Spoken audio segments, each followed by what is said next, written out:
What's up, guys? It's Zero here, bringing you all a brand new Gears of War E-Day video, so let's get into it. So guys, what I want to talk about in this video as the excitement, the hype, the anticipation for Gears of War E-Day, one of my most anticipated games of all time. Guys, I am so excited about Gears of War E-Day.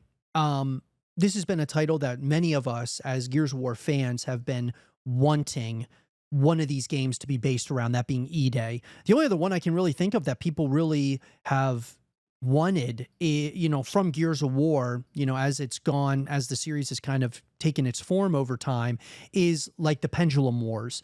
The Pendulum Wars and E-Day have been the two most talked about things, in time periods within Gears of War's history. And so I'm so excited that E-Day's coming. Well, this leads us to a really interesting question, because as many of you probably know, but if you didn't know, Rod Ferguson, who was the studio head at the Coalition before he left to go to Activision Blizzard to start working on Diablo 4, he had mentioned in an interview that following Gears 5, there was going to be a Gears 6, a Gears 7, and a Gears of War movie. Now, obviously, we have not seen Gears 6. So obviously we haven't seen Gears 7, and the Gears of War movie has been in development hell for a long time. And the Coalition taken the direction after Gears 5 to kind of almost reintroduce themselves to us in the form of doing Gears of War E-Day and also doing Gears of War Reloaded, which is of course the, Gears of War 1 remaster, right? And so it's really interesting, and it brings up an interesting point. E-Day takes us back before the very first Gears of War title when we talk about the timeline here. What I'm getting at, though, is Gears of War E-Day just kind of like a one-off title that the Coalition is going to... They wanted to do this title, right? And they've said in interviews that they're planning on going back to the timeline of like Gears 6.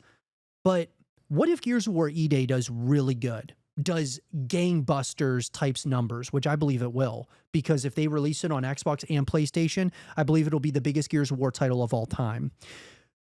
Do you want to go from Gears of War E-Day and Gears of War Reloaded, where you have the PlayStation community gets an opportunity to play Gears of War, and I believe it's going to get a lot of new fans, bring a lot of new fans into the Gears of War franchise from PlayStation?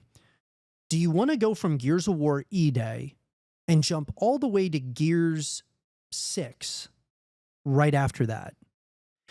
Even if you said, okay, Gears of War E-Day comes out, in 2026, let's say 2027, you get a Gears of War 2 Reloaded, and then you get Gears of War 3 Reloaded sometime after that.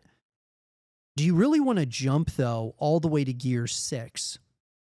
And so the reason why I'm bringing this up is because, you have all these PlayStation people that are going to be playing the game, right? The Gears of War Reloaded, and we're assuming Gears of War E-Day. Why would you want to jump from E-Day all the way to Gears 6? I feel like there's a possibility that the Coalition's going to see, and Xbox specifically, are going to see the success of E-Day, and they're going to say, you know what, let's lean heavier into this. Let's do another sequel to E-Day, or, something of that nature. I'm just wondering, is Gears of War E-Day a soft reboot for the franchise? And, it's been something that's been kind of circulating in my brain, because even though the Coalition, like I said, has stated that they're planning on going back to Gears 6, right, and continuing that story of like Kate Diaz, JD Phoenix, and all these characters, part of me is wondering, will they do that? Because really the Gears of War fan base of, it being Xbox, solely and exclusively for all these years, sure, we could go from E-Day to Gear 6 because we know kind of the timeline, we understand the lore and all those things. But what about all these PlayStation people that are just coming into the franchise for the first time? You're going to have them play Gears of War Reloaded, which is Gears 1, obviously, remastered. Gears of War E-Day's a prequel, so we're going before Gears of War 1. And then you're going to jump all the way to Gear 6, where it's completely, not completely, but a lot of new characters, right? Kate Diaz, JD Phoenix, A lot of people would be able to put the two together and say, okay, well, JD Phoenix is obviously got to be related to Marcus Phoenix, right?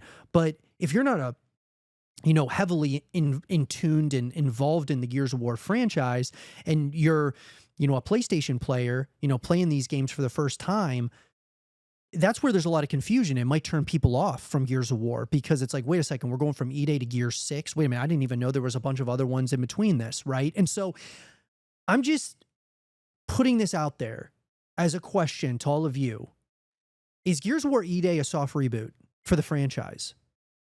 I think that there is a case that it could very well be a soft reboot for Gears of War as a franchise. And I would love to hear your guys' thoughts about it in the comment section down below. What do you guys think about that? Will they go from Gears of War Reloaded to Gears of War E-Day to like a Gear 6? To me, it doesn't make a lot of sense if you're just introducing PlayStation for the first time to, to the Gears of War franchise. If it was still just an Xbox exclusive, yeah, you could certainly do that. You could jump from E-Day to Gear 6. But are you going to really do that with all these new PlayStation people coming into the fray? Let me know what you guys think in the comment section down below. And for more Gears of War E-Day content and videos, keep it right here.